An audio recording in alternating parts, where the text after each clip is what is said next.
Imagine a nation in crisis. Right. Like you are looking at a country absolutely desperate for military equipment to fight off a brutal, encroaching insurgency. The stakes literally could not be higher. Exactly. Entire communities are at risk. The military is stretched to its breaking point. And, the government allocates a massive budget to save its citizens. Which makes total sense in a crisis. Right. And then you find out that the $2.2 billion specifically meant for life-saving helicopters, jets, and bombs didn't actually go to the battlefield. No, it did not. Instead, it just vanished.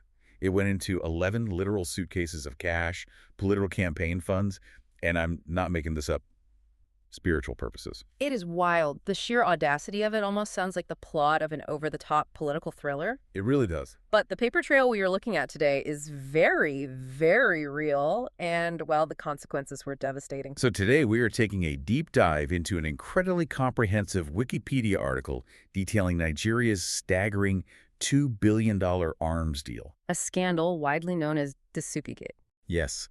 And our mission today is to unpack exactly how a critical defense budget simply evaporated into thin air. Right. We are going to look at the actual mechanics of moving that much money. And the cinematic way the truth finally came to light, plus the, frankly, bizarre excuses given by the people caught in this web. There are some truly unbelievable excuses in here. Oh, absolutely.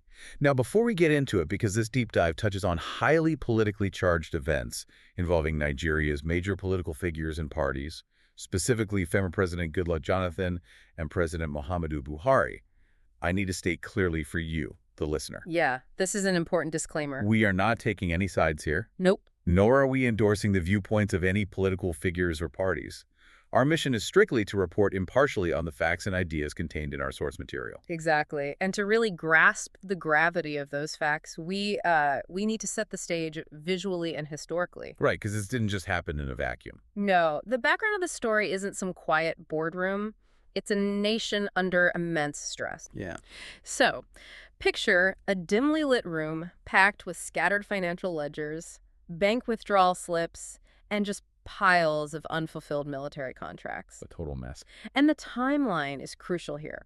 We have to anchor ourselves in April 2014. Okay, April 2014. This is immediately following the tragic, globally recognized kidnapping of 276 schoolgirls in Chibok by the terrorist group Boko Haram. Right. I mean, the international outcry at that moment was deafening. It was everywhere. The pressure on the Nigerian government is just immense. To comprehend the scale of this theft, you really have to understand the profound desperation of that specific moment. Yeah, they were under a microscope. The Chibok kidnapping created an urgent existential need to procure arms. The military needs hardware, and, they need it yesterday. Exactly. But instead of going through standard, highly regulated international military channels to get this hardware, the procurement process just goes entirely off the rails. Yeah, then let's talk about what standard usually means. Good point. In a global crisis, nations typically rely on sovereign-to-sovereign military agreements. Right, so government to government. Exactly. That means one government directly purchasing from another government's authorized defense department. Which makes sense. It is designed that way specifically to ensure strict tracking, auditing, and, to keep high-grade weapons out of the hands of warlords. Right, you want a paper trail. But the initial procurement attempts detailed in this investigation completely bypass that framework. They just ignored it. Pretty much. Instead of sovereign-to-sovereign agreements, the Nigerian government approached an American living in Prague. Wait, hold on. A man named Marion Ford. An American expat in the Czech Republic. Yep. Why on earth would a sovereign nation bypass established defense contractors or foreign governments for a random individual living in Prague? Well, that is the multi-billion-dollar question, and it gets more convoluted. Of course it does. Because Ford didn't even have the necessary legal licenses to trade in arms. You have got to be kidding me. I am not. He was in no position to fulfill a massive government defense contract. So what did he do? Well, to cover his own lack of credentials, he signs an agency agreement and negotiates with another arms dealer. Another one. Yeah, Aura Dalarian, who operates a company out of Fresno, California, and Sofia, Bulgaria. Okay, wait. Are you telling me the supply chain for a nation fighting a terrifying insurgency went from the capital of Nigeria to an unlicensed guy in Prague? Yep. to a broker splitting his time between California and Bulgaria. That is exactly the chain of custody, and it falls apart incredibly fast. I can imagine. Delarian was later charged and arrested by the U.S. Department of State. Whoa. Because his company lacked the compulsory international arms deal brokering licenses required for these contracts. So nobody had a license. Right. We are talking about vendors dealing in hundreds of millions of dollars without the basic legal paperwork to move weapons across borders. Okay, let's unpack this. It's like your house is on fire, right? Yeah. You take out a massive loan to buy a fleet of fire trucks. A huge loan. But instead of going to a legitimate manufacturer, you hire an unlicensed guy off the street who subcontracts another unlicensed guy in a different country. That is exactly what happened. And they never deliver the hoses, and the money just evaporates. Because the numbers we are talking about here are staggering. They really are. The 2015 Investigative Committee report brought to light extra budgetary spending to the tune of 643.8 billion naira, Huge amount. plus an additional $2.2 billion in foreign currency. And out of 513 contracts awarded, the committee found about 53 completely failed contracts. 53. Yeah, and these were supposed to be for 12 helicopters, 4 Alpha jets, bombs, and ammunition. That is heavy military hardware. Just gone. The amount wasted on these failed contracts was actually more than twice the $1 billion loan that the National Assembly had approved to borrow from the World Bank. Wait, twice the World Bank loan. Yes, a loan specifically taken out to fight the insurgency. That is just sickening. And what's fascinating here is the structural anomaly of how this money was legally allowed to move in the first place. Right. How did it even leave the Treasury? The funds were inexplicably dispersed directly into the Office of the National Security Advisor. Sembo Dasuki. Exactly. And that completely bypasses standard military procurement protocols. I need some clarity on that. Why is routing money to the National Security Advisor considered a structural anomaly? I mean, doesn't the NSA handle national security? They do, but they handle the strategy of national security. Strategy. Yeah, intelligence gathering, advising the president. The NSA's office is an advisory body. Okay, that makes sense. It is not traditionally structured, staffed, or audited to act as a massive procurement hub for heavy military hardware. They aren't buyers. Right. The Ministry of Defense, on the other hand, has layers of bureaucracy, auditors, and oversight committees. Checks and balances. Exactly, designed specifically to scrutinize defense spending. By routing billions of dollars directly through the NSA's office instead, the standard checks and balances of the Ministry of Defense were entirely circumvented. Wow. It was a calculated bureaucratic blind spot. So they essentially found a massive loophole in the government's accounting architecture. Yes, they did. But, it is one thing to misallocate funds on a digital spreadsheet or exploit a blind spot. Right. How do you actually move billions of dollars onto the table? That is the crazy part. This brings us to the physical, logistical mechanics of the embezzlement and the eventual collapse of Dasuki's operation. And it all centers on one guy. A man named Shaibu Salisu. Yeah, Shaibu Salisu was the former director of finance in the Office of the National Security Advisor. Okay. He operated a joint bank account with Dasuki. Convenient. Very. And when the Department of State Security Services began investigating the missing funds, Salisu was arrested. Because he's the money guy. Exactly. In the world of complex financial investigations, the director of finance is the person who holds all the keys. Right. They sign the paperwork. They know where every skeleton is buried because they literally signed the checks for the shovels. That's a great way to put it. And following his arrest and under interrogation, Salisu decides to flip.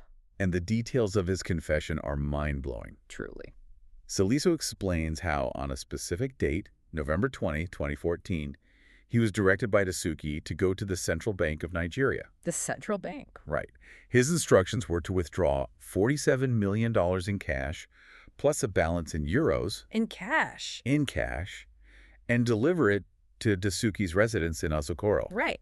And he says this money was delivered in 11 suitcases. The physical reality of that transaction is difficult to even wrap your head around. It's absurd. We are talking about a state institution, the central banking authority of the nation, handing over tens of millions of dollars in physical foreign currency to a single individual to stuff into briefcases. Here's where it gets really interesting, because I want you to picture the actual physics of this. Yeah, the math is crazy. $47 million in cash. Right. Let's assume it was all in crisp $100 bills. Which is best case scenario for space. Exactly. $1 million in hundreds weighs about 22 pounds. Okay. That means $47 million weighs over 1,000 pounds. Oh my God. We are talking about physically wheeling half a ton of paper out the front door of a central bank. Half a ton? How do you casually transport 11 back-breaking suitcases out of a highly secure financial institution without anyone pulling an alarm? Well, it speaks to the deeply ingrained complicity within the system at that time. Right, people had to know. Operations of this magnitude don't happen in secret. They happen in plain sight because the abnormality has been entirely normalized. That is terrifying. The bank tellers, the security guards, the vault managers, everyone involved either turns a blind eye or assumes this staggering breach of protocol is coming from an authority so high up that it simply cannot be questioned. They just look the other way. Yeah. They weren't hiding behind complex offshore shell companies at this point. They were simply relying on institutional silence. But that silence is exactly what breaks. Precisely.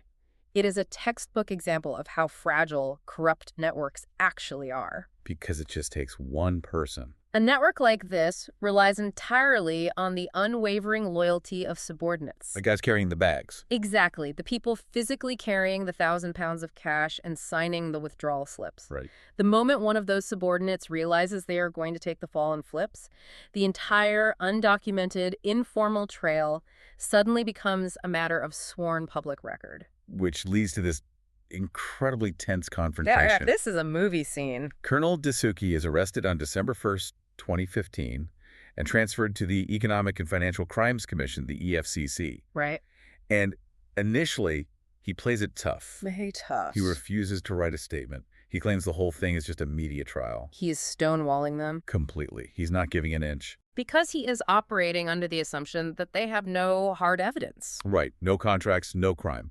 In his mind, if there are no official Ministry of Defense contracts, there is no crime to prosecute.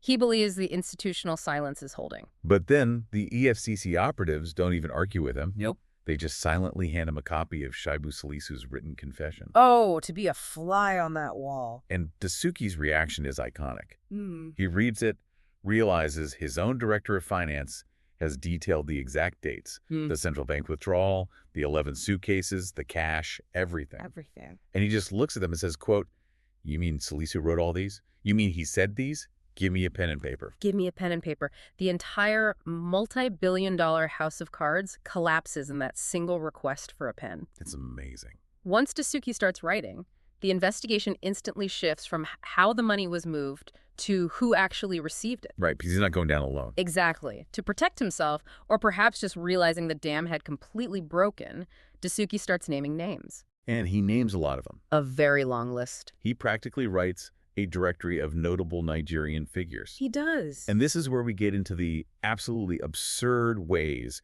the beneficiaries tried to justify receiving these massive payouts. The excuses are, well, they are something else. Because remember, this money was explicitly appropriated for fighting a deadly insurgency. With life and death stakes. So Dasuki names Chief Raymond Dokpesi, the chair emeritus of DUR Communications. Okay. The investigation showed Dokpesi received 2.1 billion naira from the NSA's office. 2.1 billion. And when confronted, his defense was that the money was payment for media and political campaigns for the re-election of Goodluck Jonathan. Which is a remarkably brazen admission. Very. He is openly acknowledging that funds originating from a national security procurement budget money meant for weapons to fight terrorists were utilized for partisan political broadcasting. He didn't even try to hide it. No, he didn't deny getting the money. He simply argued that his service was a legitimate invoice. But the justifications get even further detached from anything resembling defense spending. Oh, they get so much worse. That is putting it mildly. Dasuki also names Adahiru Bafarawa, the former governor of Sokoto State. Right.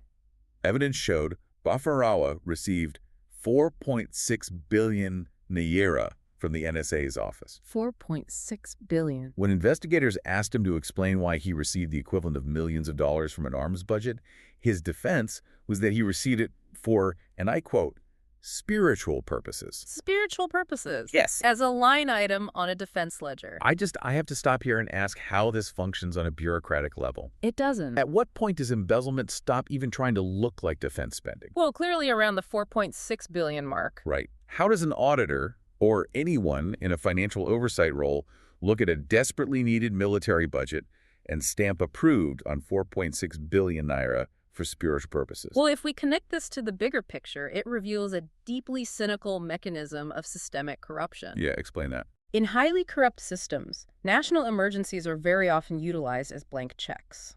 So the crisis is the cover. Exactly. There is a concept called the fog of war. When an insurgency like Boko Haram creates a true existential threat, normal protocols are suspended in the name of national security. Because it's an emergency. Right. The urgency dictates that you don't have time for auditors or oversight committees. Wow. And once that oversight is removed, it creates the perfect environment for a massive political slush fund. So they just use the panic. Yes.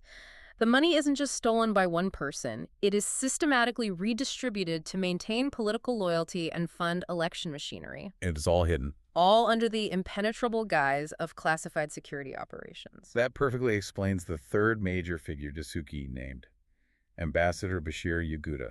A former Minister of State for Finance. Right. Yaguda's confessional statement is wildly detailed. He sang like a bird. He really did. He admitted to receiving billions and claimed he distributed those payouts to various politicians. Just handing it out. He specifically detailed giving 100 million naira each to 6 zonal chairmen of the People's Democratic Party, the PDP, for election mobilization. It's just straight-up campaign finance. Exactly. He is naming names, talking about transfers to specific companies on the instructions of party leaders. Wow. He even talks about sending money to a gubernatorial candidate. It maps out a comprehensive nationwide network of political patronage. It really does. The national security budget was effectively functioning as a localized ATM for political campaigns across various states and zones. An ATM. That is exactly what it was. It wasn't an arms budget at all. It was an election budget. But as you can imagine, when these confessions start leaking out to the press, the public and political fallout is nuclear. Oh, the backlash was massive. Because not everyone named in Dasuki and Yaguda's confessions went down quietly. Of course not. The messy reality of